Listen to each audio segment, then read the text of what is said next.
Well, the experience that I have, the adversities that I've been through, he hasn't yet experienced that. He is the fighter that comes out and wants to finish a fight, if possible, with one punch. Right hand by Lockridge, and Mayweather is down! Boom, out. You look like 140 pounds of pancake batter. Just splat, down he went. And, well, we said if you blink, you could miss it. At this weight, I feel stronger and quicker. I should have been at this weight 2 years ago. We seized this opportunity, and I think now you will see the real me. The year is 1986. Julio Cesar Chavez is 52-0 with the WBC super featherweight strap-on lock. And after a string of solid wins over world champions including Roger Mayweather and Ruben Castillo, he now must face a prime version of the heavy-hitting, hard-headed, hell-raising former champ known as Rick "Rocky" Lockridge. I will start fast, or I will not wait around to see what the other guy's gonna do. A champion whose future held passion, pain, and demon slaying, along with a foray into meme culture and a tragic but uplifting ending. Will this be the end of JC Superstar with Lockridge beating Chavez as if he's the Mexican Ivan Drago?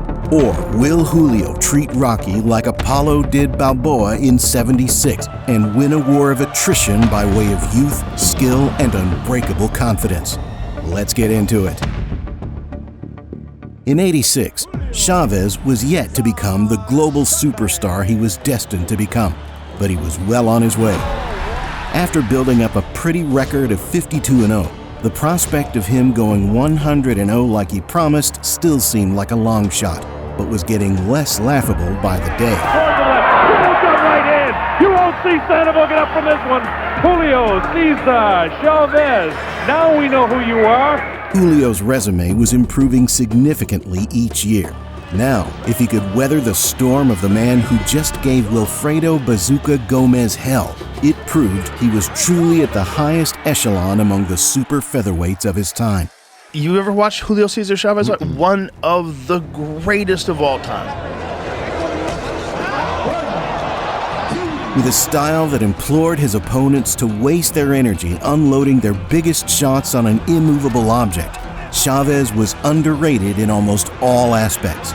Despite a relatively low punch output for his weight class, his savvy in being able to cut off the ring, land body shots at will, and bait his opponents into receiving crushing uppercuts on the inside was a thing of beauty. But you do want to go on to fight the bigger men. Yes, very good. Yes. No matter what style of fighter you are, be that slick, heavy-handed, technical, or formulaic, you could never take Chavez lightly, and he would punish you greatly if attempting to trade. And that's the end of it. That's all he wants. Do you feel you need a knockout to win here? Absolutely, most definitely, Freddie. I need a knockout to win. It's mandatory as far as I'm concerned. I've been denied a variety of different times. I refuse to be denied this time. Unfortunately for Rick Lockridge, Chavez's style seemed all wrong for him.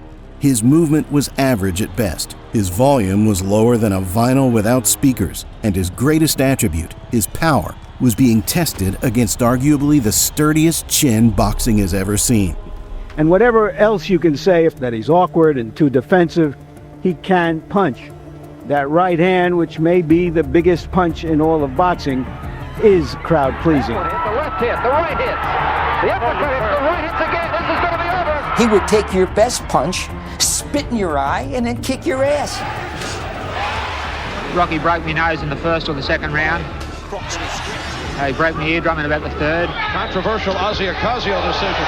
The white Muhammad Qawi as Cruz hits the canvas.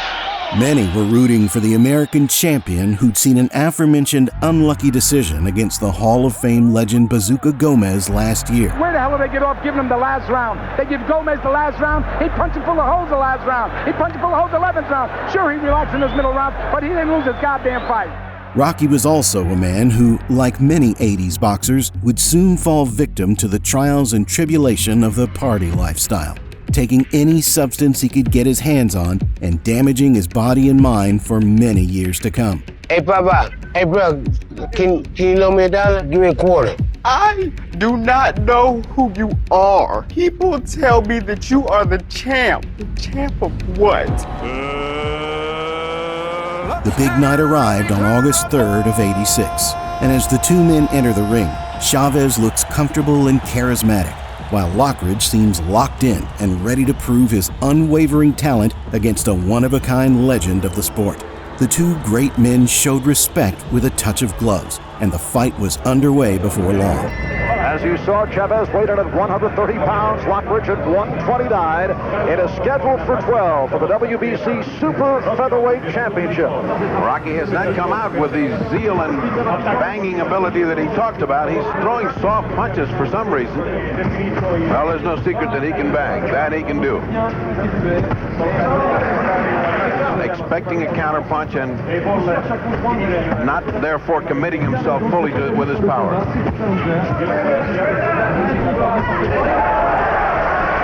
And that was thrown with power and it landed. Rocky Lockridge. And Chavez getting in on Lockridge. Chavez means business with that right hand. He throws a very hard right hand. Left by Chavez, landing here in the second round.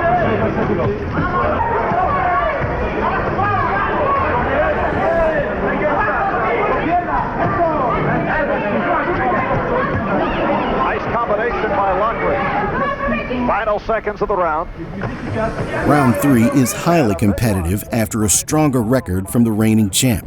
Lockridge shows some tricks of the trade by shelling up well against Chavez's devastating bodywork and lands his python-like jab in the meantime. Chavez, on the other hand, although the naturally bigger man, clearly does not take his opponent lightly, smartly opting to circle his opponent like a lion taunting its prey, and using his incredible craftsmanship to utilize his greatest strength, his ring cutoff ability. And this is round 4. Repairs to the right eyelid of the champion, Julio Cesar Chavez, between rounds. And that's bad news for him because it's in a dangerous position on the eyelid. Those are the ones that stop fights. Get closer.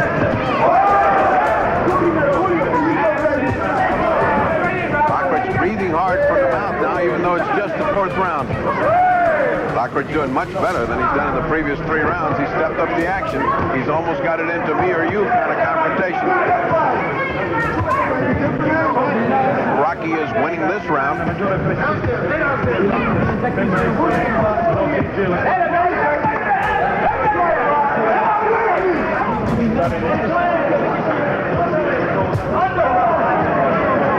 And Chavez getting the left hand in. Outclassed in that last round. Beautiful left hook by Chavez. Rocky in trouble. Rocky Lockridge is in trouble. Chavez landing bombs. We're down to 35 seconds remaining in the 6th round. Chavez is a cool customer in this ring. Round 7 shows Chavez making the fight his own, as his non-stop bodywork from the earlier rounds begins to pay dividends.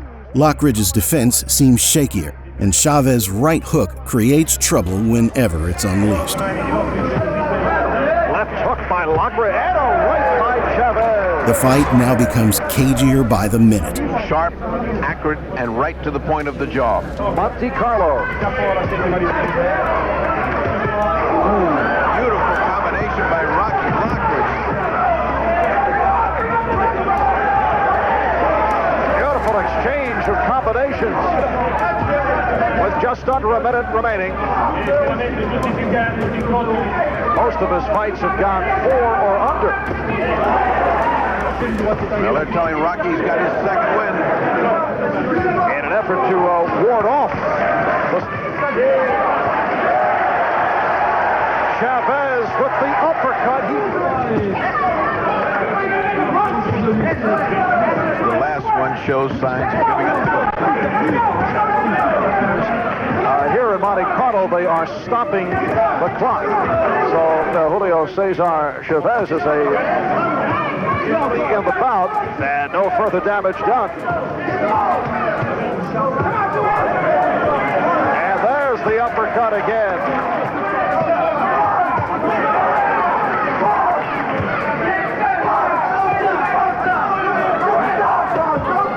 And that'll do it for round 10.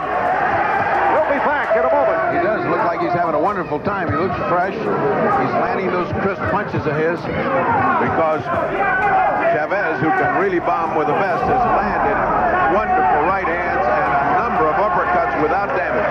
But it's not moving Chavez. Combination by Chavez. Halfway through round 11.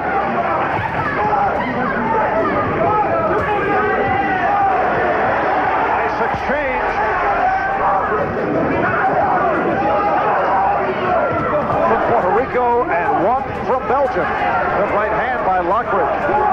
A minute gone by in this final round. And a right by Lockridge. 12th and final round.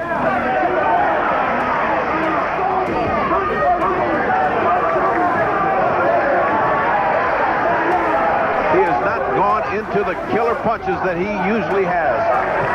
Rick has spurts of success in the final 3 minutes, most notably in the last 15 seconds. But Chavez seals the deal with the better highlights and momentum as we reach a decision. As the two men await the results, the words majority decision sputter out from the announcer.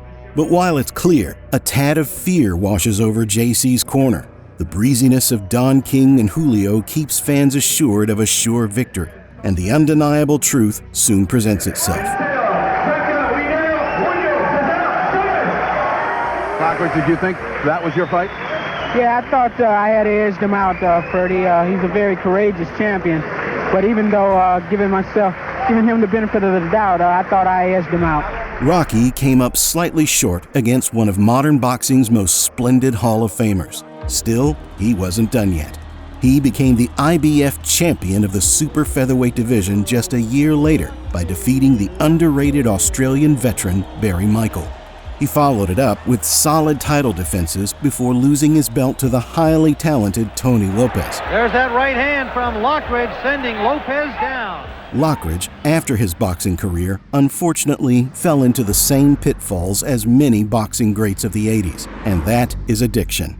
I went to his neighborhood and basically he stood on a street corner and asked for change, and that was his job.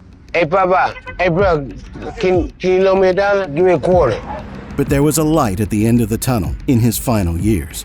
Rocky Lockridge went on the A&E show Intervention, which infamously became a meme for having the quote-unquote greatest cry ever.